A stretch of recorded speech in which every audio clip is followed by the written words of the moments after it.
Tanggal 21 April hari ke-112.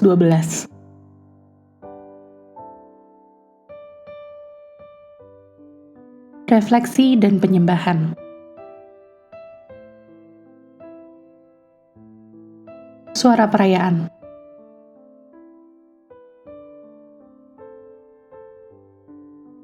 Karena kita mengingini kebebasan untuk menyembah, bukankah seharusnya kita menggunakan kebebasan itu lebih sering?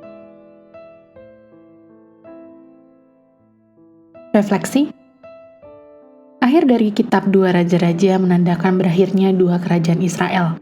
Kerajaan Asyur berhasil mengalahkan Israel dan secara bertahap menyebarkan penduduknya. Lihat 2 Raja-Raja pasal 17. Selanjutnya, kerajaan Babel menyerang Yerusalem yang tidak berdaya, menghancurkan tembok-temboknya, membakar bait suci dan memindahkan banyak penduduknya. Lihat 2 Raja-Raja pasal 25. Dalam kitab 1 Tawarik, kisah tersebut kembali ke masa pemerintahan Raja Daud. Namun tidak perlu khawatir, tidak ada yang salah dengan kitab Anda. Kitab 1 dan 2 Tawarik mengulang kembali bagian yang sama dari kisah yang telah Anda baca dalam 2 Samuel hingga 2 Raja-Raja. Namun kali ini diceritakan melalui sudut pandang seorang imam, mungkin Ezra, meskipun tidak pasti. Bagian dari kisah yang disinggung secara singkat dalam 2 Samuel hingga 2 Raja-Raja sekarang dijelaskan secara rinci dalam 1 dan 2 Tawarik, memberikan wawasan baru yang menarik. Beberapa peristiwa yang telah Anda baca di kitab Raja-Raja telah dihilangkan untuk memfokuskan pada peristiwa yang paling berpengaruh secara rohani terhadap Daud dan keturunannya. Anda akan menikmati sudut pandang yang berbeda ini tentang pria yang memiliki hati yang selaras dengan Allah, yaitu Daud, putranya yang mengikuti jejaknya, yaitu Salomo, dan keturunan mereka yang mengabadikan dinasti mereka.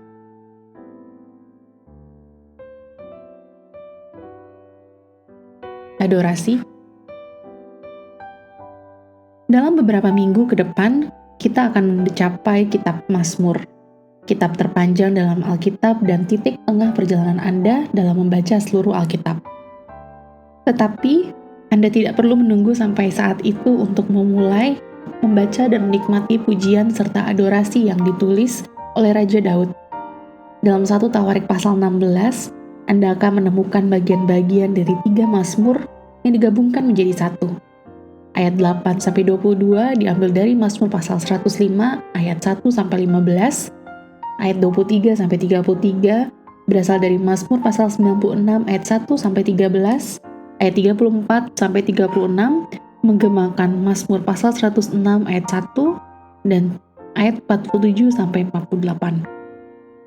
Saat Daud dan orang-orang Lewi yang ditugaskan untuk melayani Tuhan memulai pujian, hati mereka memandang ke 3 arah, ke atas dalam pujian spontan kepada Allah, keluar dalam kesaksian publik dan syukur untuk kebesaran Allah, dan ke dalam kerendahan hati dan ketergantungan kepada Allah. Ketika Anda membaca kata-kata dalam 1 Tawarik pasal 16, Anda hampir dapat mendengar pujian yang naik ke surga ketika Raja dan orang-orangnya dengan sukacita bernyanyi di hadapan Tuhan.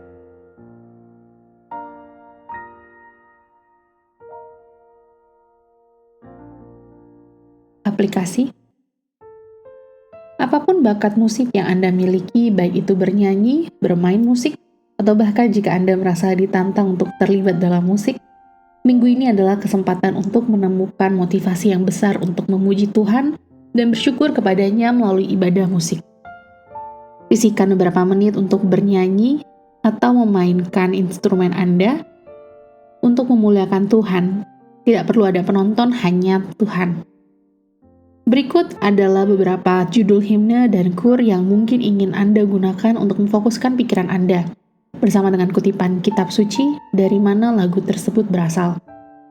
Tuhan adalah gembalaku, Mazmur pasal 23 ayat 1-4.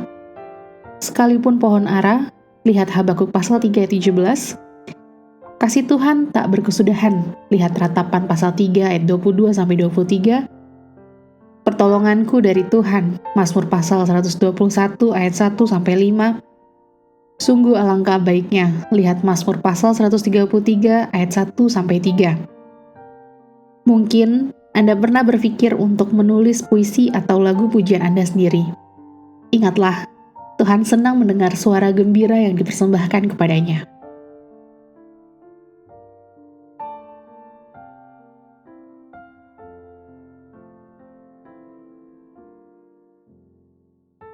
Demikian renungan hari ini. Jika Anda ingin mendengarkan bacaan Alkitab hari ini, silakan buka tautan video yang tersedia di layar Anda. Amin. Tuhan Yesus memberkati.